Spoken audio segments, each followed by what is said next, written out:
Students, कैसे हैं आप। उम्मीद करती हूँ कि आप अपने घरों में स्वस्थ और सुरक्षित होंगे। तो आज जो हम पढ़ेंगे वो है इंट्रोडक्शन टू कॉस्ट अकाउंटिंग। तो इसमें जो है हम 3 टॉपिक्स टच करेंगे। पहला है कि what is cost accounting. Second हम पढ़ेंगे कि 3 टर्म्स जो अक्सर यूज़ की जाती हैं, कॉस्टिंग, कॉस्ट अकाउंटिंग और कॉस्ट अकाउंटेंसी। अक्सर लोग इन 3 टर्म्स को इकट्ठा समझते हैं, ये एक ही सिनोनिम है एक ही वर्ड के, लेकिन में डिफरेंस है वो मैं आपको डिटेल में करवाऊंगी। और साथ में हम पढ़ेंगे एलिमेंट्स ऑफ कॉस्ट, कि जो हम कॉस्ट कैलकुलेट करते हैं तो उसमें कौन कौन से एलिमेंट्स हैं, किस किस टाइप की कॉस्ट होती है। स्टूडेंट्स, आज हम कॉस्ट अकाउंटिंग के बारे में पढ़ेंगे। मैं सबसे पहले आपको इंट्रोड्यूस करूंगी कि कॉस्ट अकाउंटिंग होती क्या है। What is cost accounting. फिर उसके बाद मैं आपको पढ़ाऊंगी कि 3 टर्म्स हैं, costing, cost accounting and cost accountancy. आमतौर पे देखा जाता है कि लोग इनको एक जैसा टर्म समझते हैं, पर इनमें डिफरेंस है। क्या डिफरेंस है हम इसके बारे में स्टडी करेंगे। और फिर हम देखेंगे कि कॉस्ट जो है कितने तरह की होती है, how we classify the cost. सबसे पहले what is cost accounting. Cost accounting क्या है? It is a business practice.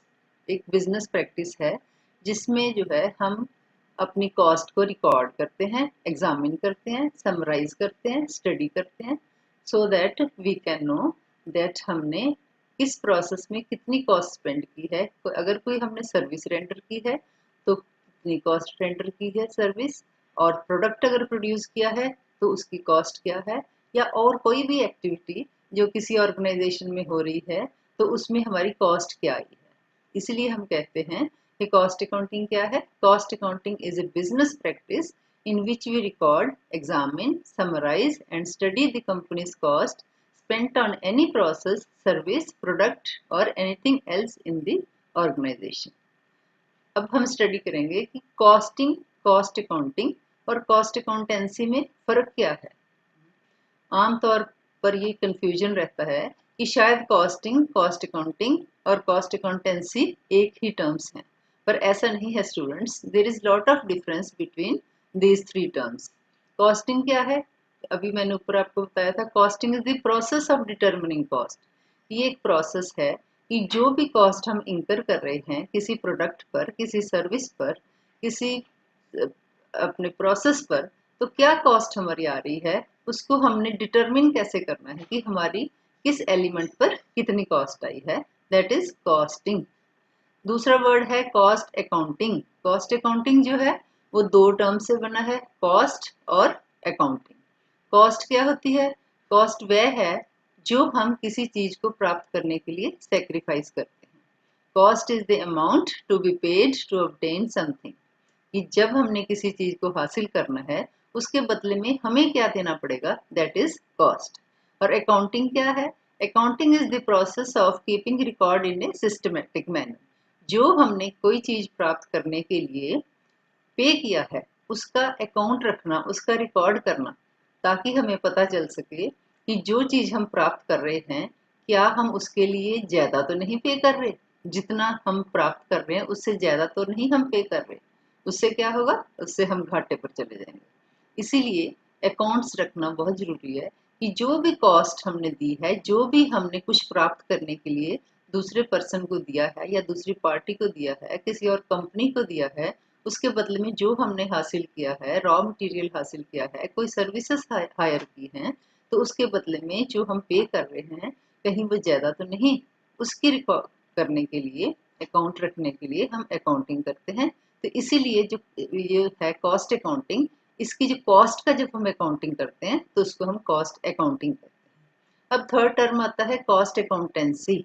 Cost accountancy क्या है? इन दोनों टर्म्स को इकट्ठे जब हम प्रैक्टिस करते हैं, लागू करते हैं, तो उसको हम कॉस्ट अकाउंटिंग कहते हैं। कॉस्ट अकाउंटेंसी क्या है? It is the practice of cost and cost accountancy, कि हम कॉस्ट कैसे कैलकुलेट करते हैं, डिटरमिन कैसे करते हैं, और फिर कॉस्ट कैलकुलेट करने के बाद ये देखना कि हमने जो कॉस्ट इंकर की है क्या वह सही है, और फिर हमने उसके अकाउंट्स कैसे मेंटेन किए हैं। ये रखने के लिए जो हम काम करते हैं, जो भी हम प्रैक्टिस अपनाते हैं, उसको हम कॉस्ट अकाउंटेंसी कहते हैं।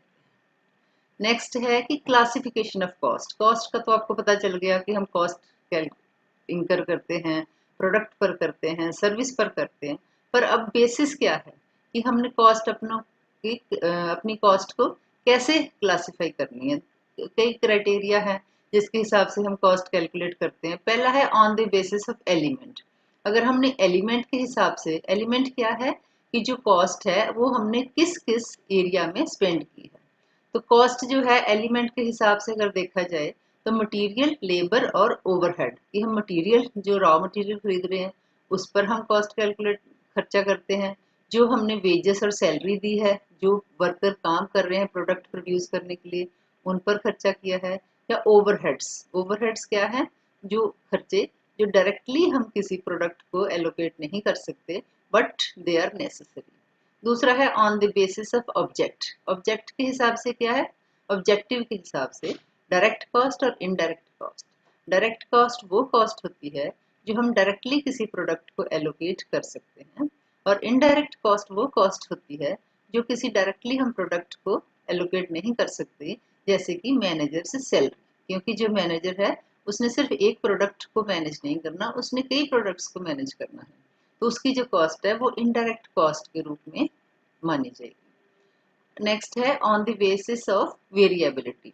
वेरिएबिलिटी के हिसाब से कि वेरिएबल कितनी है कॉस्ट। ये तीन तरह की होती है, फिक्स्ड कॉस्ट, वेरिएबल कॉस्ट और semi variable cost. Fixed cost वो कॉस्ट है जो चाहे हमारी प्रोडक्शन बढ़े चाहे हमारी प्रोडक्शन घटे, पर हमारी जो कॉस्ट है वो फिक्स्ड ही रहेगी। जैसे डायरेक्टर की सैलरी, मैनेजर की सैलरी, चाहे वो हमारे परमानेंट एम्प्लॉय हैं, उनकी सैलरी जो है फिक्स रहनी है, उससे कोई फर्क नहीं पड़ेगा कि चाहे जो है प्रोडक्शन कम हो रही है या प्रोडक्शन ज्यादा हो रही है। दूसरा वेरिएबल कॉस्ट क्या होती है, अगर हमारी प्रोडक्शन बढ़ रही है तो हमारी कॉस्ट बढ़ जाएगी, अगर हमारी प्रोडक्शन कम हो रही है तो हमारी कॉस्ट कम हो जाएगी। तीसरी होती है semi variable cost. Semi variable cost क्या होती है, इसमें कुछ पार्ट जो फिक्स्ड कॉस्ट का होता है और कुछ कॉस्ट जो है वेरिएबल कॉस्ट का होता है। थर्ड है, नेक्स्ट है on the basis of controllability. Control कितना हम कर सकते हैं कॉस्ट को, कंट्रोलेबल कॉस्ट और अनकंट्रोलेबल कॉस्ट। कंट्रोलेबल कॉस्ट वो कॉस्ट है जो हमारे बस में है, अगर हम चाहें तो उस कॉस्ट को हम इंकर करना बंद कर सकते हैं। अनकंट्रोलेबल कॉस्ट वो कॉस्ट है जो हमारे बस में नहीं है, जो कॉस्ट इंकर होनी ही होनी है।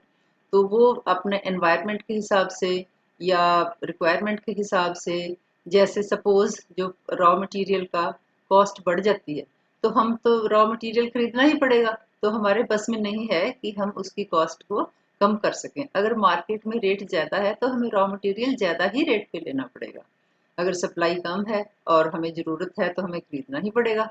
तो उससे जो है वो कॉस्ट हमारे बस में नहीं है, हमें वो कॉस्ट इंकर करनी ही पड़ेगी, तो उसको हम अनकंट्रोलेबल कॉस्ट कहते हैं। नेक्स्ट है on the basis of normality. दो तरह की होती है, एक नॉर्मल कॉस्ट और एक एबनॉर्मल कॉस्ट। नॉर्मल कॉस्ट वो कॉस्ट है जो नॉर्मल हालातों में किसी प्रोडक्ट पर हम खर्च करते हैं, जो हमने पहले डिसाइड किया है, जब हमने बजट्स बनाई हैं, जब हमने पहले मैनेजमेंट ने डिसाइड किया है कि हमारी जो है इस प्रोडक्ट पर हमने कितनी कॉस्ट इंकर करनी है, मटेरियल पर हमने कितना खर्चा करना है, वेजर सैलरी पर हमने कितना खर्चा करना है, ओवरहेड्स पर हमने कितना खर्चा करना है, वो नॉर्मल कॉस्ट कही जाती है। पर कई बार ऐसे हालात हो जाते हैं कि हमारी मशीनरी ब्रेक डाउन हो जाती है या पावर ब्रेक डाउन हो जाती है। तो अभी हमने जैसे पढ़ा था कि हमारे पास फिक्स्ड कॉस्ट होती है, तो फिक्स्ड वो खर्चे तो रहेंगे जो एम्प्लॉइज आज आ गए हैं काम पर, तो अगर मशीनरी ब्रेक डाउन हो गई है या पावर ब्रेक खराब हो गई है तो वो तो आए हैं काम पर, उनको तो सैलरी देनी पड़ेगी, तो फिर वो कॉस्ट क्या होगी, एबनॉर्मल कॉस्ट होगी, क्योंकि खर्चा हुआ पर प्रोडक्शन नहीं हुई। तो ऐसी जो कॉस्ट होती है उसको हम एबनॉर्मल कॉस्ट कहते हैं। अगला है on the basis of functions, कि कौन कौन से फंक्शंस हम परफॉर्म कर रहे हैं। Production cost, selling cost, distribution cost, administrative cost.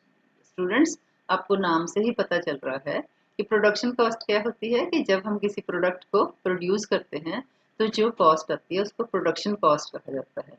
जब हमने प्रोडक्ट को बेचना है तो एडवर्टाइजमेंट जरूरी है, तो उसके लिए जो और जितने भी खर्चे हैं, ट्रांसपोर्टेशन का खर्चा जरूरी है, अब सेल एडवर्टाइजमेंट को हम सेलिंग कॉस्ट के रूप में लेंगे, सेल्समैन की कमीशन जो है वो सेलिंग कॉस्ट बन जाएगी, और जैसे डिस्ट्रीब्यूशन ट्रांसपोर्टेशन का जितना भी खर्चा है वो सारा डिस्ट्रीब्यूशन कॉस्ट में आ जाएगा।